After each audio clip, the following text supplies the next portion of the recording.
তো এবারে dry fruits দেওয়া হচ্ছে বিরিয়ানিতে। কি কি ড্রাই ফ্রুট দিচ্ছ? ড্রাই ফ্রুটসে আলমন্ডস আছে, কিশমিশ, কাজু, বাহ, আর লাস্টে একটু বেরেস্তাও দেওয়া হয়েছে। এটা দিচ্ছি। বাহ, দিয়ে এবারে কি করা হবে? এবারে এটাকে দম দেওয়া হবে। আর এটা কি কি দেওয়া আছে স্টার্টিং এ?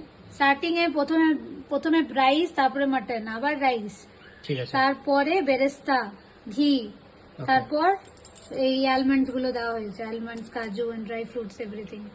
আর ঘি দিয়েছো নাকি? ঘি দিয়েছি, হ্যাঁ। আর এবারে এটাকে আর এটাতে কুকারটা লাগিয়ে মানে কেশর আর দুধ কিছু দিচ্ছ কি? কেশর, হ্যাঁ কেশর দুধ দিয়েছি। কেশর মানে দুধের মধ্যে কেশর মিক্স করে ঠিক আছে। ওটা দেওয়া হয়েছে। আর কেওড়া জলও দেওয়া দেওয়া হয়েছে। হয়েছে, বাহ, হ্যাঁ। দারুণ। তবে ফ্লেভারটা আসবে।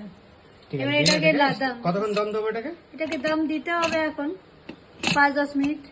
5-10 মিনিট লাগবে। ঠিক আছে, এটা ঠিক আছে। লাগালাম। ওকে, দেখা যাক কেমন হচ্ছে।